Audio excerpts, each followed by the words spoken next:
¿Cuál es la situación en Siria, Oscar? Vos sabés que veo aquí la información, los acuerdos presuntamente planteados por Estados Unidos junto a Turquía para combatir, dicen a los yihadistas.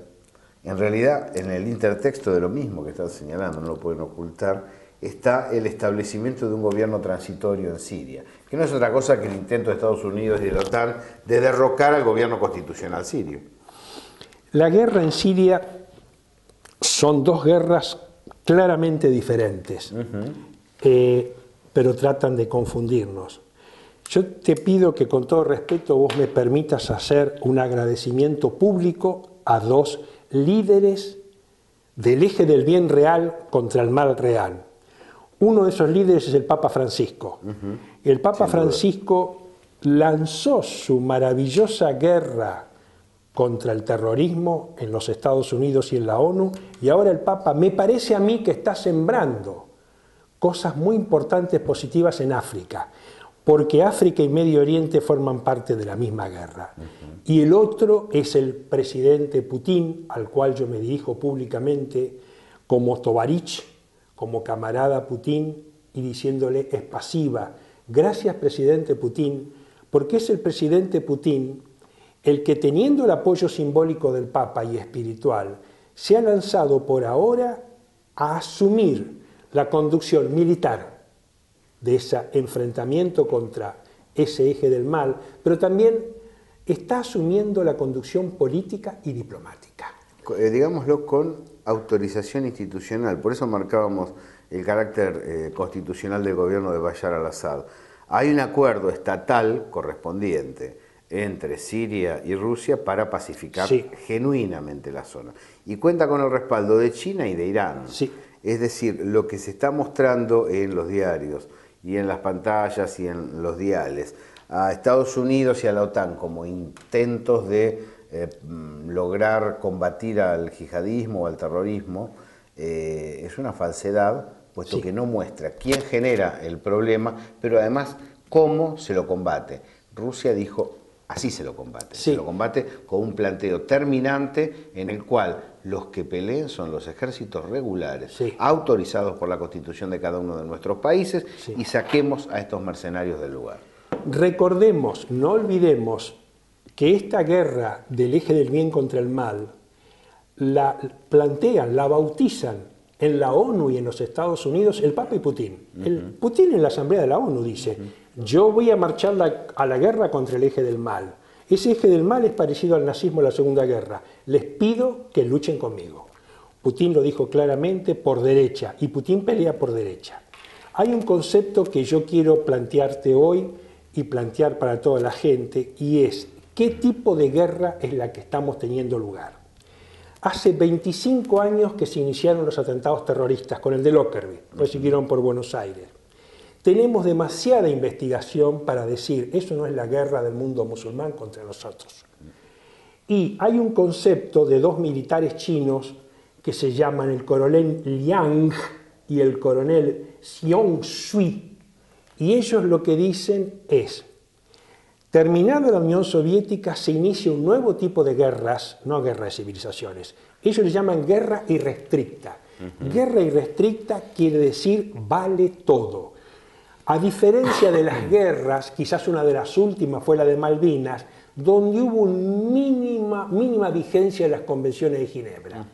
Ya la demolición de los Balcanes es una guerra irrestricta, donde vale todo. La invasión a Irak y a Libia son guerras donde vale todo. Guerra irrestricta quiere decir, cuando yo decido demoler aquel país, le puedo envenenar las aguas, lo puedo invadir, lo puedo desestabilizar económicamente.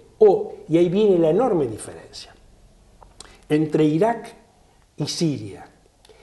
En Irak es como Irak y Libia son las últimas guerras donde Estados Unidos y la OTAN mandan tropa regular y secundariamente un ejército mercenario privado, que en aquel momento fue una empresa norteamericana llamada Blackwater. Entonces tenemos, el grueso es tropa regular, un 20-30% mercenarios.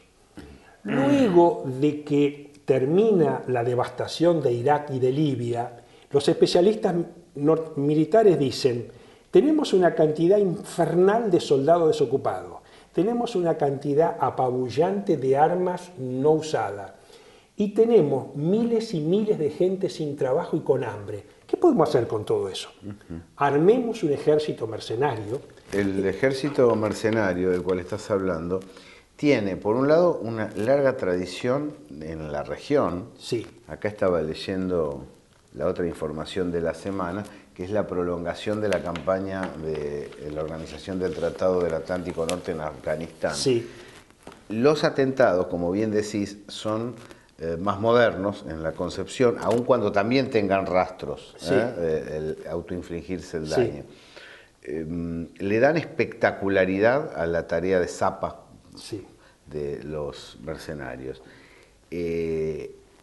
Años vos recordarás, años 80, los mujahidines fueron colocados en la región afgana con el objetivo de desestabilizar los intentos de la entonces Unión Soviética de controlar la región. Fueron llamados luchadores de la libertad. Sí. Posteriormente, una zona de esos mujahidines se reconvirtieron en talibanes. Sí. En ambos casos tenían, y va la pista en derredor de lo que están haciendo los del ISIS en la actualidad, como objetivo pelear contra otros islámicos. Es decir, claro. El problema nunca fue, Claro. no es que vos te encontrás que vos decís, no, bueno, claro, es que se oponen, odian a Estados Unidos, Claro. lo hacen un poco mal, se les va la Claro. mano. No, siempre se pelean con los pueblos cercanos que sí bregan por institucionalizarse, por crecer y por tener una política independiente y soberana. Vale la pena señalar que esto viene desde Sí. aquel entonces. Hay una continuidad absoluta, y vos recordarás las famosas películas de Rambo, donde se mostraba. Exactamente. Con Rambo se muestra que en esos ejércitos irregulares viene Estados Unidos a darle ayuda, a darles apoyo militar y técnico. Esa continuidad de ejércitos irregulares ahora es un ejército puramente mercenario. Entonces, vos pensalo en términos militares, es un arma magnífica para Estados Unidos, para los demás, porque es gente que si mueren, mueren ellos. Sí. Son el eje del mal, son los malos de la película. Y vos simplemente les das asistencia estratégica, armas y dinero. Ellos también hacen sus negocios. Se calcula que entre la venta de objetos arqueológicos robados y petróleo ganan 2-3 millones de dólares por día. ¿Cuál es la importancia y qué rol juega cada país? Estados Unidos les da armas, dinero y dirección estratégica. Turquía es importantísima porque ellos entran y salen por territorio turco. El petróleo que ellos roban lo sacan por Turquía y lo revende Turquía. ¿Israel qué les da? Cuando los oficiales del ejército islámico son heridos, se atienden en Israel. Entonces lo que tenemos es un arma nueva. Los militares están diciendo, esto es un arma nueva. Porque pocas veces en la historia se han visto ejércitos mercenarios donde la única tropa sea mercenaria. Y seguramente hay asesores y demás, pero el eje de la tropa es mercenario. Quiero reafirmar un dato que señalaste para que la gente lo vea, para que no pase desapercibido. En general las bases de reaprovisionamiento y de sanación de los combatientes están en la retaguardia. La retaguardia del ISIS sería Israel. Israel y Turquía. Israel y Turquía. Qué tema, ¿no? Sí. Porque además agitan el espantajo de los musulmanes malos que quieren matar a sí. los israelíes. Y volvamos a los dos líderes a los cuales yo me he dirigido, al Papa Francisco y a Putin. Porque cuando llega Francisco al Capitolio, le dice a los norteamericanos, ¿el eje del mal son los terroristas? Sí. ¿Y quién les da las armas? Sí. El Papa se los dijo en las narices y un senador lloró. El Papa le dijo en las narices, el eje del mal son ellos, es verdad, pero ustedes le dan las armas. Y Putin volvió a decir lo mismo, el eje del mal son ellos. No solamente ustedes les dan las armas, miren, a partir de ahora yo los voy a combatir. Entonces, esto es clave. Esto habla también de la lucidez del gobierno argentino saliente, ¿no?